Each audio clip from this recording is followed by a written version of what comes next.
मैं हूं अफाक अहमद और आप देख रहे हैं न्यूज़ 19 इंडिया। देश में बढ़ रहे महिलाओं पर अत्याचार पर लगाम लगाने की जरूरत है। सरकारों को कोई ऐसा कानून बनाना चाहिए जिससे महिलाओं पर हो रहे अत्याचार को रोका जा सके। विश्व मानव अधिकार दिवस पर एनएसएस और माओ जैसी संस्था मुंबई के बहुत से कॉलेज के बच्चों के साथ मुंबई के दादर स्टेशन से साइन तक तमाम कॉलेजों में एक रैली के माध्यम से महिलाओं पर हो रहे अत्याचार को और इनका बलात्कार के बाद हत्या पर विरोध जताते हुए महिलाओं के अधिकार की भी बात की जा रही है। सबसे पहले तो आज का जो दिन है उसका एक इम्पोर्टेंस है।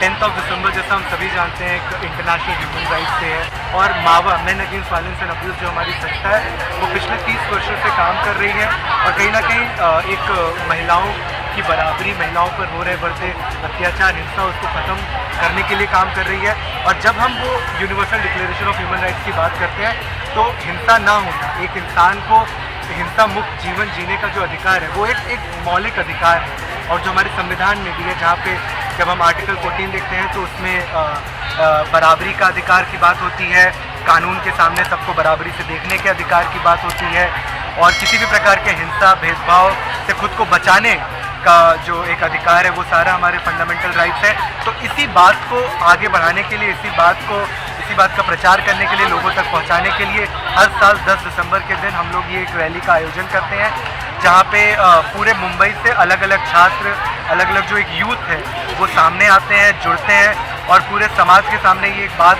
एक स्पष्ट रूप से रखना चाहते हैं कि हम एक यूथ के तौर पे बिल्कुल ये मानते हैं कि किसी भी प्रकार की हिंसा की कोई जगह नहीं है हमारे समाज में, किसी भी प्रकार के भेदभाव की कोई गुंजाइश नहीं है। तो इसी संदेश को लेते हुए हम एक दादर से हमने ये रैली का शुरू किया, हम लोग दादर टीटी सर्कल से, और ये अलग अलग जगहों पे ये रैली रुक रही है। लोगों के साथ ये एक संदेश हिंसा रोकने का और समानता का संदेश हम निरंतर लोगों तक साझा कर रहे हैं। आप देख पा रहे हो कि ये केवल 2008 की बात है, तो उसके पहले से भी अगर हम लोग देख पाते हैं तो महिलाओं पर होने वाली हिंसा बहुत ज़्यादा तादाद में अब बढ़ गई है सर। अब वो बढ़ गई है, मतलब बढ़ गई नहीं बोल सकते, लेकिन अब केसेस फाइल करना बढ़ गया है और कई सामाजिक संगठन साथ आते हैं तो केस फाइल हो जाती है। इस बात को हम लोग नकार नहीं सकते कि जो सामाजिक संस्था इस तरह की हिंसा को रोकना चाहती है या फिर पीड़ित के साथ काम करना चाहती है, उनके खिलाफ भी सरकार कहीं ना कहीं इसी तरह का रवैया करती है कि उनकी फंडिंग रोक देनी चाहिए। महिलाओं का रेप फिर हत्या और वो भी 35 टुकड़े जैसे घिनौने अपराध को अंजाम देने वालों पर खास कानूनी कार्रवाई होनी चाहिए ताकि फिर कोई इस तरह का घिनौना अपराध करने पर भी 100 बार सोचे। अभी हम आप के केस को भी ले लें जो 35 टुकड़े की बात जो इस पर जो है केस पर फोकस नहीं किया जा रहा है बल्कि वो कहीं और लिया जा रहा है। अपराधी को अपराध की सजा नहीं मिल रही है बल्कि उसको हीरो बनाया जा रहा है और बहुत सारी चीजें उसमें ऐड की जा रही है। अग्रीड ये जो एक विक्टिम ब्लेमिंग वाला चीज है कि जो गुजरा हुआ है उससे आप उसी को दोषी ठहरा दें। जैसे भी मैं सुन रहा हूँ कि बोला जा रहा है कि वो क्यों लड़की अपने परिवार को छोड़ के उस लड़के के साथ। हाँ, अब ये बहुत चला आ रहा है कि वो खुद क्या बोलते हैं विक्टिम के ऊपर ही डाल दिया जाता है कंटेस्टी की वहाँ पे वो उस रात में वो क्या गई क्यों, वो वहाँ पे गई क्यों। तो ये मेरे ख्याल से एक जो पितृसत्तक मानसिकता है जो कि महिलाओं को डिपेंडेंट ही देखना चाहते हैं कि अच्छा आप खुद से स्वतंत्र रूप से आप कुछ ना करें, कहीं ना कहीं ये रिप्रोड्यूस करती है इन तरह की मानसिकता है, इस तरह के विक्टिम ब्लेमिंग जो स्टेटमेंट्स आते हैं, फिर चाहे वो सरकार की तरफ से चाहे वो मीडिया की तरफ से, जो कि बहुत ही ज़्यादा मतलब मेरे ख्याल से बिल्कुल से क्रिटिसाइज करना चाहिए और हमें उसको एंगेज नहीं करना चाहिए। जब भी इस तरह के इंसिडेंट्स होते हैं जो गुनहगार है वो व्यक्ति है जिसने वो किया है, वो मानसिकता है, वो डोमिनेटिंग मेंटालिटी है जिसने उस ऐसे क्रूर इंसिडेंट्स को रिजल्ट किया है रादर देन उस जिसके ऊपर ये हुआ है। मेरे ख्याल से वो बिल्कुल भी इसके जिम्मेदार नहीं है और बिल्कुल हम एक इंडिपेंडेंट कंट्री में, एक डेमोक्रेटिक कंट्री में रहते हैं जहाँ पे लोगों को अधिकार है अपना पार्टनर चूज करने का, अपने मन से कहीं भी रहने का। तो उनकी गलती नहीं है और ये समाज को भी समझने की ज़रूरत है और इस तरह के स्टेटमेंट जो कि वापस से जो विक्टिम है उसी को दोषी ठहराते हैं, हमें बचना चाहिए ऐसे स्टेटमेंट देने से। एक समाज के तौर पे और जो पोजीशंस ऑफ पावर में जो लोग हैं उनको बिल्कुल इस चीज़ों सर, जुलूस की आपने बात की तो एक जुलूस मुझे याद आ रहा है कि जब निर्भया कांड हुआ था तो उस वक्त कई पार्टियों के सरगना आगे आए थे। खुद आम आदमी पार्टी के अरविंद केजरीवाल आगे आकर उन्होंने बहुत ज़्यादा चिल्लाया था और महाराष्ट्र सरकार ने एक निर्भया पथक का गठन किया। लेकिन आज जो है 35 टुकड़े महिलाओं के कर दिए जा रहे हैं। आज जो है महिलाओं के साथ इतने अत्याचार हो रहे हैं जिसके खिलाफ कोई पार्टी आगे नहीं आ रही है, कोई इस पर बोल नहीं रहा है, ना ही कोई सख्त कार्रवाई ली जा रही है। ज़रूर आपकी बात सही है और चूंकि उस महिला पर हो गई हिंसा के बारे में कोई बात नहीं कर रहा। बिल्कुल। हिंसा किसने की, वो किस धर्म का था, लड़की किस जाति की थी, वो किस राज्य से थी, इस पर ज़्यादा बातचीत हुई, जो सबसे दुखद बात है। बिल्कुल। हम आज जो रैली निकाल रहे हैं वो रैली है कि मानव अधिकार को बचाना। तो हम मानते हैं कि किसी भी व्यक्ति पर होने वाली हिंसा ही होती है।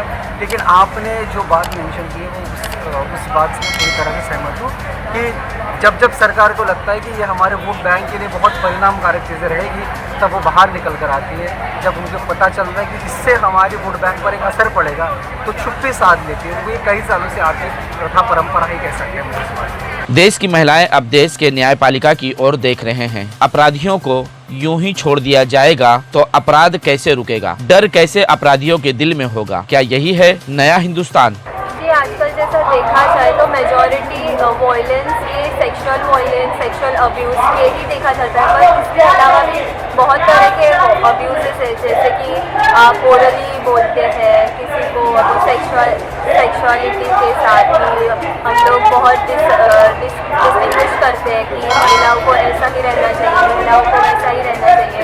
बहुत एक बनाया गया है और मैस्कुलिनिटी का अलग कॉन्सेप्ट बना है और फेमिनिज्म का अलग कॉन्सेप्ट है। एक फेमाइन क्वालिटीज़ एक महिला में होनी चाहिए। फिर ऐसे बहुत से अभी ट्रेन में लोकल जब हम ट्रैवल करते हैं तब फिर अगर भीड़ हो तो भीड़ में जाने से डर लगता है कि कहीं कोई गलती से हाथ लग सकते हैं। बट अगर किसी का गलती से भी हाथ लग जाए ना तो मन में एक ये रहता है कि कहीं इसने किसी गलत इंटेंशन से तो नहीं हुआ। फिर घर में भी अभी बहुत से औरतों को तो ये पता ही नहीं होता कि उन पर वॉयलेंस हो रहा है। सर, हमने देखा है कि देश में जो है वो महिलाओं को लेकर, लड़कियों को लेकर बेटी पढ़ाओ बेटी बचाओ जैसे नारे दिए गए हैं। बहुत सारी सम्मानता की बात की गई। खुद प्रधानमंत्री जो है वो लाल किले से खड़े होकर 15 अगस्त को अमृत महोत्सव पे महिलाओं के कल्याण के बारे में, महिलाओं के हित के बारे में, महिलाओं के जो है वो वायलेंस के बारे में बात करते हैं। लेकिन ये ज़मीन पर दिखाई नहीं देता है, बल्कि महिलाओं के साथ अत्याचार होता है, उन्हें पढ़ाई करने से रोका जा रहा है। जब उनके साथ बलात्कार होता है तो जल्द से जल्द उनकी लाश को जला दिया जाता है ताकि वो चीज़ सामने ना आ सके। अपराधी बलात्कारियों को छोड़ा जा रहा है। इस तरह की बहुत सारी चीज़ें जो महिलाओं के अगेंस्ट किया जा रहा है। महाराष्ट्र में अगर यह होता है तो यहाँ पर कई बड़े बड़े नेता खड़े हो जाते हैं और वो इसके अगेंस्ट लड़ते हैं, जबकि महाराष्ट्र सरकार ने खुद जो है वो एक पथक शुरू कर दिया जिसको उसके साथ। लेकिन ज़मीन पर क्यों कानून को इस तरह से महिलाओं के हित में काम करने को सरकारें क्यों पीछे रहती? बिल्कुल, मैं बिल्कुल मानता हूँ आपकी बात को कि एक जगह हम बात कर रहे हैं बेटी बचाओ बेटी पढ़ाओ की, और ज़रूरी है कि हम इस करंट गवर्नमेंट को लेकर भी बात करें क्योंकि अभी वही रूलिंग पार्टी है हमारी। तो बिल्कुल, और वो ट्रांसलेट नहीं होता हुआ दिख रहा है। आप एक जगह 15 अगस्त पे बोलते हो कि महिलाओं के खिलाफ और ज़मीन पे छोड़ दिया जाए, ज़मीन पे हम हाथरस देखते हैं जब होता है वहाँ पे कोई इस पर बात नहीं होती है। हम बहुत सारे नेताओं को देखते हैं जो कि बहुत ही कमेंट्स करते हैं कि ये सब झूठे केसेस होते हैं, लोगों को फंसाया जाता है। अभी मैं सुन रहा था मनोज तिवारी जो दिल्ली के नेता हैं, वो पिछले 2 साल पहले जब मीटू मूवमेंट चल रहा था, जब उनसे ये सवाल पूछा गया कि अच्छा क्या लगता है आपको कि ये केसेस बहुत ज़्यादा बढ़े, तो उनका जवाब था कि ये सब केसेस झूठे हैं। तो एक जगह पे जैसे ही बलात्कार होता है सारा देश जुड़ जाता है और बहुत ज़्यादा रैलीज वगैरह निकलने लगती हैं। लेकिन जब जो डे टू डे इंसिडेंट्स होते हैं, जब महिलाएं सामने आके अपने स्टोरीज के बारे में बात करती हैं कि हमारे साथ हरासमेंट हुआ या ये हुआ, तो कहीं ना कहीं एक समाज के रूप में, एक इंस्टीट्यूशन के रूप में हम उसको स्वीकार तक नहीं करना चाहते। और ज़रूरी है कि जो हमारा क्रिमिनल जस्टिस सिस्टम है, पुलिस है, इसके ऊपर भी सवाल उठाना, इनकी सेंसिटिविटी पे भी बात करना बहुत ज़रूरी हो जाता है। अभी हम, और पूरा जो हमारा जस्टिस सिस्टम है, अभी जब रिसेंटली हमने देखा कि तरुण तेजपाल केस का जब जजमेंट आता है तो उस पर यह बोला जाता है कि वो महिला जिस तरह से रिएक्ट कर रही थी वो लग नहीं रहा था कि उनके ऊपर कोई हरासमेंट हुआ है। सोशल मीडिया को लेकर महिलाओं और छात्रों की क्या सोच है, इस पर एक छात्रा ने जवाब देते हुए कहा, सोशल मीडिया ही नहीं बल्कि लोगों की सोच भी बदलनी होगी। मुझे ऐसा नहीं लगता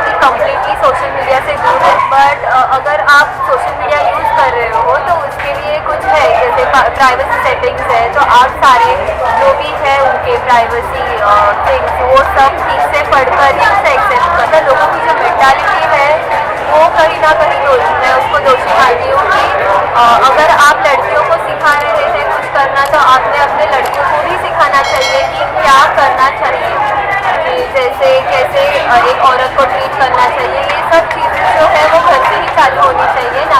ऐसे क्या है कि यहाँ सबकी रिस्पॉन्सिबिलिटी बनती है। एक तो पहले घर पे जो पेरेंट्स हैं उनकी भी रिस्पॉन्सिबिलिटीज़ है और हमारी भी रिस्पॉन्सिबिलिटीज़ है यहाँ पर, ताकि अगर कोई स्टूडेंट अगर कुछ देख रहा है तो उनको मैसेज देना चाहिए कि जो पॉजिटिव है, जो एडवांटेजेस है वही पिकअप करना चाहिए। बिकॉज आजकल तो जो अपना इंटरनेट पे तो एवरीथिंग इज़ ओपन, तो उनको हर बार उनको एक नॉलेज देनी चाहिए, उनको ये बताना चाहिए, मैसेज देना चाहिए कि जो राइट है आपको उस एज के दौरान आपको वही देखना चाहिए या वही पढ़ना चाहिए, क्योंकि गलत चीज़ और सही में कभी कभी हम भी नहीं समझ पाते हैं, तो इसलिए गाइडेंस की बहुत ज़रूरत होती है। तो we have to spread this message with the area of the college as well as और to the parents also have see, because जब तक स्टूडेंट हमारे कैंपस पे हैं हमारी रिस्पॉन्सिबिलिटीज़ है, लेकिन जैसे कैंपस के बाहर जाते हैं वो पेरेंट्स को भी रिस्पॉन्सिबिलिटी होती है कि बच्चा क्या कर रहा है वो सब देखना पड़ता है। जो सोच है हमारी, जो सोसाइटी की फिलहाल जो सोच है वो अभी भी थोड़ी सी बैकवर्ड है। इवन हम बोलते हैं कि हम मॉडर्नाइज हो चुके हैं, लेकिन कुछ हिस्से हैं हमारी सोसाइटी में कि वो भी थोड़ी बैकवर्ड सोचते हैं। मगर तो वही इनका माइंडसेट वही है कि वो देखते हैं हमें बड़ी एज को कि उनमें जो हमारे जो बच्चे हैं या जो लेडीज़ है उनको उसी में पहनावा पहले देखा हुआ, थोड़ा अलग देखते हैं, थोड़ा सा भी अगर एक्सपोज करते हैं तो उनको वो प्रॉब्लम नहीं लगती है। क्वेश्चन वही आता है, माइंडसेट होते हैं, सब लिखते हैं कि मैं वुमेन को रिस्पेक्ट करता हूँ, लेकिन जो हिपोक्रेट्स होते हैं घर में कुछ और होते हैं, बाहर कुछ और होते हैं। तो माइंडसेट ही जो हो रहा है, अगर हम ये मैसेज लेके जाएंगे, सबका माइंडसेट चेंज करेंगे तो ही उससे काम बन सकता है सर। इंडिविजुअली सोच से ही काम बन सकता है और टोटली जब सोसाइटी साथ में आ जाएगी विद द सेम माइंडसेट, तब ये टोटली पूरा कवर हो जाएगा, खत्म। माटुंगा के गुरु नानक खालसा कॉलेज से मुझे और मेरी टीम को दीजिए इजाजत। देश भर की खबरों के लिए देखते रहें न्यूज़ NSR इंडिया।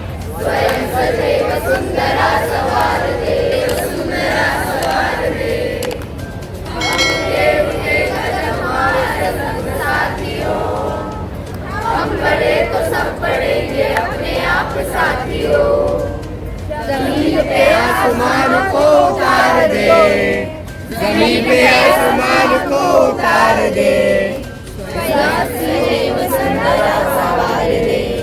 स्वयं सदैव सुंदरा सवार दे, उदासियों को दूर कर खुशी को बांटते चले, गाँव और शहर की दूरियों को बांटते चले, ज्ञान को प्रचार दे, विज्ञान को प्रचार दे, स्वयं सदैव सुंदरा सवार दे, स्वयं सदैव सुंदरा सवार दे, समर्थ बाल वृद्ध और नारियां रहे सदा, बड़े बड़े मनों की शान ओढ़ती रहे।